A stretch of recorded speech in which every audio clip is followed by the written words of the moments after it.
Okay, so I have several different weapons here. This is my Boktoh. This is my Bokken. It looks very much like a bow. It's a heavier Bokken, and this is my short sword.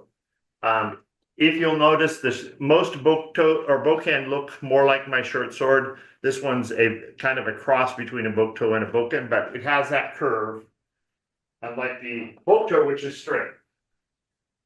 What I would like to start out with for the next for this maybe this the beginning of the main portion of class for the couple of weeks is the making sure we understand the differences between the different weapons of sword, in particular in Shintaido, so that we're handling them correctly. So I'm going to start with a Boktoh. It's the straight one, because that's where my practice started. So in the first thing I want to talk about is with the changing from when we pick up the Boktoh or any of the swords. When we're not actually engaged in practice, we should have it held in our right hand. When we're holding it, we try to keep the handle ends upward so that it's like our posture. We keep our head up. We hold it with dignity. A sword is in Japanese culture is always a representation of ourself, our inner practice and our spirit. So we should hold it with the same dignity that we hold our own body. The sword blade, it's hard to see with the Boktoh. This is the back end. It's flat. It's got the flat surface, and this is the curved front sword cutting edge. It should be pointed upward when we're holding it. When we transfer it, we just transfer it more casually with the Boktoh.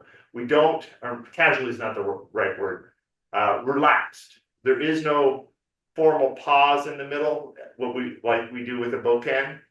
We just change hands with it. Okay? And Rob, Yeah? do we visualize our Boktoh as being in a scabbard? No. The Okay. Boktoh is a very unique practice weapon that we don't think of it as being held in a scabbard like a katana or a traditional Japanese sword. It isn't held in the scabbard.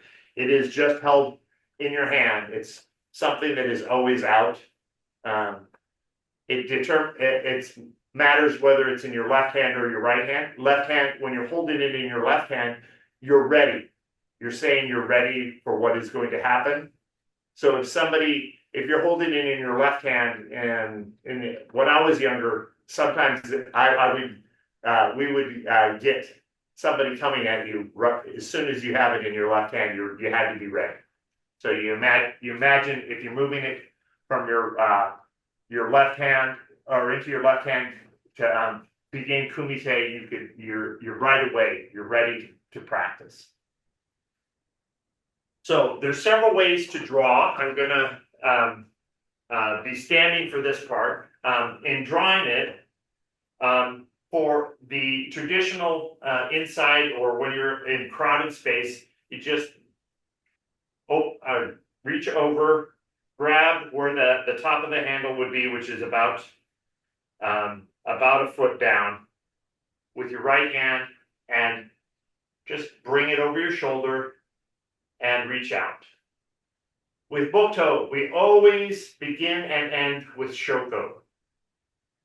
The image of Shoko is we're offering our best intentions in our personal practice or our kumite to and through our sword.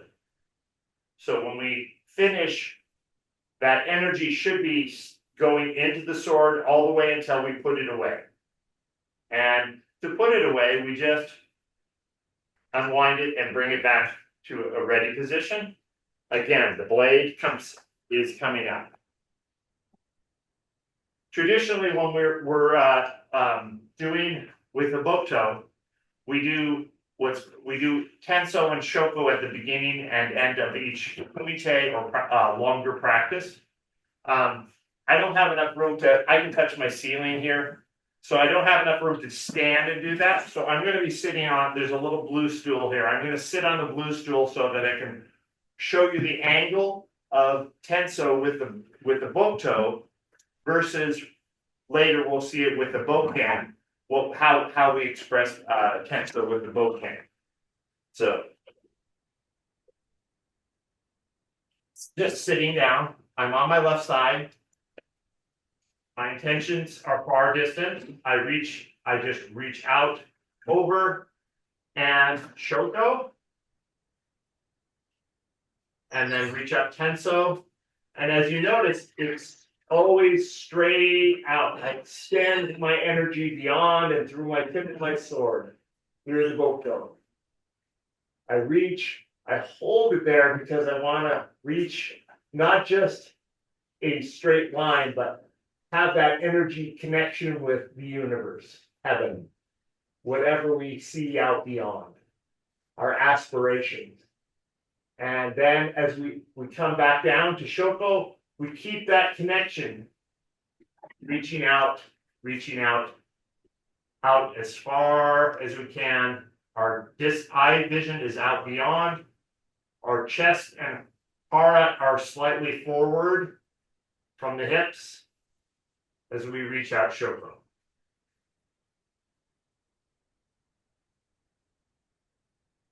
When I stand up, one of the things we want to think of, because I'm reaching out, my hips bend slightly forward, my upper body slightly in front of my legs. I don't want to lock my knees because that will cause me to pass out. And my weight is just below the ball, behind the back balls of my feet. I don't want to weight my weight back on my heels. They touch, but they're not holding my posture here. The balance is forward of my heels at the soles of my feet, just behind the ball. My toes are relaxed. And then as I draw back, I pull back. Okay, is everybody following along with this? So let's do a little bit and do tenso and shoko a few times. If you have a ceiling that like mine that you can touch, you can either move down into a chair or onto the floor in seiza or hamihandachi if that helps, or you can use a shorter weapon if you don't have that ability either. Okay?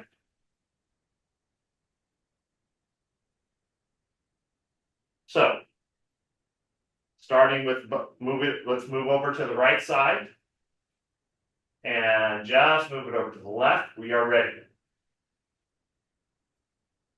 We are going to just do the basic first, rotate out to shoko. I'm going to go down into a low stance so that I can reach up tenso. And then I'm going to reach up, straight overhead, holding it, letting the energy pass through me, and then back to shoko. I go ahead and put it down because I'm going to hit my ceiling otherwise, even in hamihandachi. One more time. Lifting up, tenso.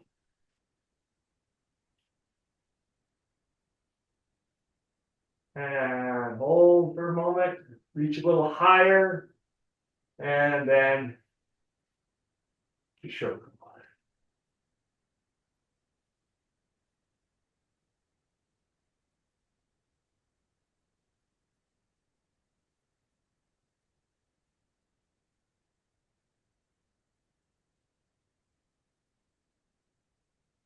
And then pulling back.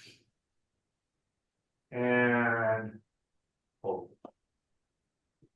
Stand up again. I'm going to show you the second way of drawing. That is, we draw so that we can do awe at the same time. So in this one, we're going to twist my wrist so the blade now points away from me. I grab and I open with both hands coming up. Reaching Tenso. And too short. Okay. And to pull back, I just pull back. Or do the same way, back over my shoulder. So, as I reach open, I come out and back. That's how my understanding is of doing it. Partly because as we are pulling out the sword, there is, even if it's just over your shoulder, there's a feeling of opening and expressing. That is why I reach out with my feet to the side and then come back and reach forward. Okay, I open and then reach forward in Hami Handachi, or sorry, Masubidachi. Masubidachi is a standard stance that we use for this Boktoh practice. Okay, we will take steps. So one last other thing I noticed. As you're doing it, you don't want to pull out like you have a scabbard. Just let go and over. With the Boktoh, you pull out like you have a scabbard. With a Bokken, you pull out like you have a scabbard. With a Boktoh, the straight one, just let go and rotate over into Shoko.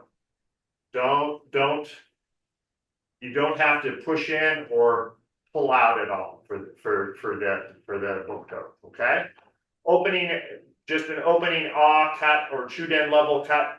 I let go, and immediately my other hand goes from holding to an ah feeling. So they come together. I reach up ah, and then go down here because it's too high, and reach Tenso, and then down to Shoko. So I'm in this stance. I'm choking up a little bit. Say a little bit about the weight. Boktohs are heavier than other swords. So when I'm pulling, I'm using my right hand and my right wrist to hold the energy. But when I get out to Shoko, I switch that weight to hold with my left hand. The right hand becomes just the guiding portion of the sword. That's actually with once you get to two-handed position, that's with all of the swords. Movement is you should have your majority of your weight and the stability of your sword with your left hand.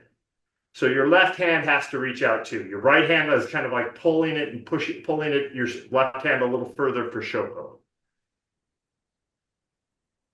So I have a bad habit of pointing my finger, and I just not noticed it there. Try not to point your finger, have it wrap around, because there would be a guard here that if you're reaching beyond the guard, you're cutting your finger. So you can't really do that. So you have the guard here protecting how far you go around, and your right hand should be gently held around to help guide the weight of the Boktoh. And Rob, show a close up of your left hand where the end of the Boktoh is coming in the palm. Right. So I have it so that my fingers and my palm of my hand are right at the edge of the tip of the bottom of the handle. Does that make sense? So right there. Okay. And always remember, the flat side is the side you're allowed to touch. You might be doing something with it. The other side, traditionally, we don't touch that side or other partners when we're doing kumite with it. So we come very close, but particularly with the tip and the cutting edge of the sword, we shouldn't be touching, because in practice, if it was a real sword we were practicing with, we would be killing a person. So we want to be projecting our energy, but not actually with the Boktoh touching. There are many of the more senior students, my senpai, my people that are senior to me that are very particular about their sword. If somebody touches their sword against sword, it's very disconcerting for them because the way we learned it at the beginning is we don't touch crash swords at all, and we don't touch each other's swords. We don't touch each other's body with the sword unless it's a very clear, specifically directed activity such as doing wakame with the sword. Okay? So on both hands, your grip starts with your thumb and your little finger. So the majority of what I'm holding, so I can let go multiple fingers here and still hold the weight. This is where most of my holding the tension or the weight of the sword is with these two fingers and this thumb. And then again with guiding, I'm mostly guiding with my thumb and my pinkies when I'm moving it. Okay? Good. I'm doing that. Okay, let's set the swords down for a second. Move it to your right hand and then go ahead and set it down. And we're going to just use our right hand. And this is a progression that we're going to be moving towards moving Tenshingoso with the sword. So I want to start with our right hand, and we're going to just reach out, reach up Tenso. The left hand, we can just hold at the side, twist up, cutting across our body, bigger than a normal A. So we start on the left and go all the way across to the right. Gently do an E. And O. And the O on this one is not quite as deep into the earth, is the way I want to say it. Because with a sword, it becomes, you can't go as deep because you'll hit the sword on the ground. And then come back. And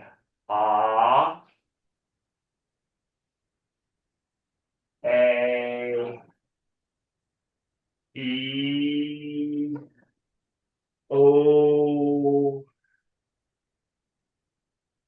and this time we're going to take that right hand and we're going to do the backwards on the left hand side of our body. Come up to Tenso, then cut down from right to left, a Jodan cut, A.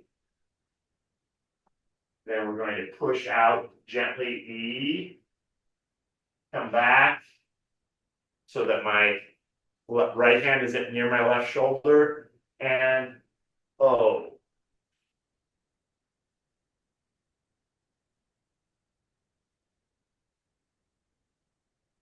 Okay, Well, can you come closer to the camera on doing that one so that we're just seeing your chest in terms of where your hand and little finger are when you're doing that? Yeah, I'm trying to get adjustment here on the camera.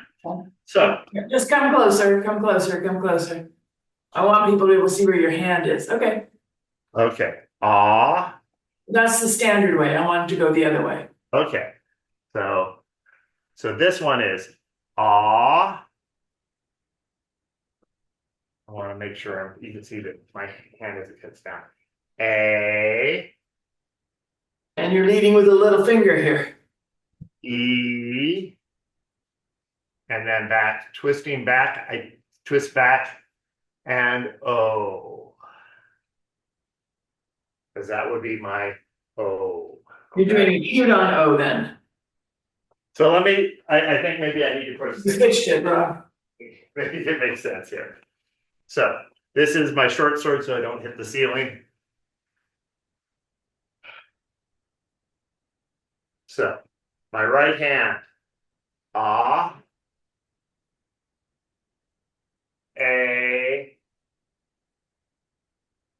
E, O. It comes over to this side. I do ah, a, e, and come back, and o. Okay, let's try that with just empty hands. Just a clarification, Yes, you are doing a chewed on level O both times. yes, Okay, thank you. yes. For one-handed, it's a two down level O. So again, ah, this is the right side. A, E, O. And I continue it into my left side. Ah, A, E, O. All right. Let's do it with just empty hands. And ah, A, E, O, and ah, A, E, O, ah, A, E, O, ah, A, E, O. And Shoko with your hands, or if you have a sword, and pull back. Okay, I think that's a lot of, I did a lot of stuff there today. So we're gonna do left-hand side next week for sure. And I'm gonna begin to show with the Boktoh the difference on Tenso and Shoko the ready positions with the Bokken, so that we can get so we're comfortable moving and understanding and drawing with Tenshingoso in particular with the sword. Okay, so let's take a moment, just relax your body and straighten.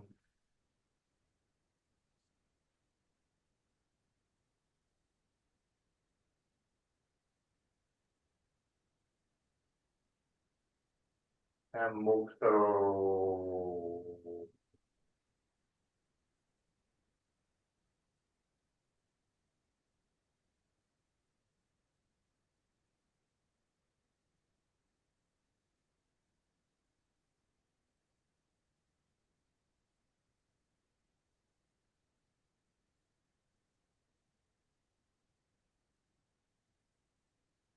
Boktoh Yame.